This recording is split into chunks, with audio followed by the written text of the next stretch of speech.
এই ধর্ষণের বিচারের ক্ষেত্রে বিলম্ব হওয়ার একটা বড় কারণ হচ্ছে পর্যাপ্ত পরিমাণ ডিএনএ ল্যাব না থাকা।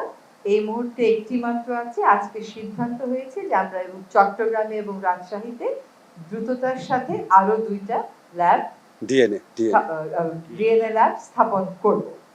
আরেকটা সিদ্ধান্ত হয়েছে যে বিশেষ জুডিশিয়াল সার্ভিস কমিশনের মাধ্যমে দ্রুত কিছু সংখ্যক বিচারক নিয়োগ দেওয়ার প্রক্রিয়া শুরু করা হবে, যাতে করে ধর্ষণ সহ অন্যান্য মামলার বিচার প্রক্রিয়া ত্বরান্বিত করা যায়।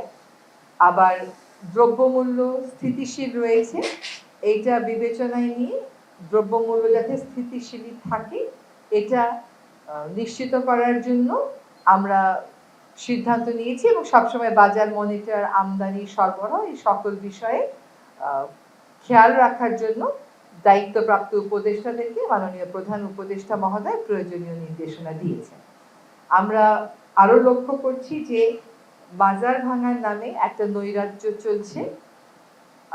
এতদিন সরকার বাজার ভাঙার বিরুদ্ধে রিঅ্যাক্টিভ অবস্থানে ছিল, গ্রেফতার হয়েছে, দোষী ব্যক্তিদেরকে আইনের মুখোমুখি করা হচ্ছে, কিন্তু এখন সরকার সকলের উদ্দেশ্যে সতর্ক করে দিয়ে বলতে চায় যে এই বাজার ভাঙার ব্যাপার সরকার আর কোনোভাবেই গ্রহণ করবে না এবং সকলকে এই ধরনের কর্মকাণ্ড থেকে বিরত থাকতে অনুরোধ করা হচ্ছে, নতুবা তাদের বিরুদ্ধে কঠোর থেকে কঠোরতম আইনি ব্যবস্থা গ্রহণ করা হবে।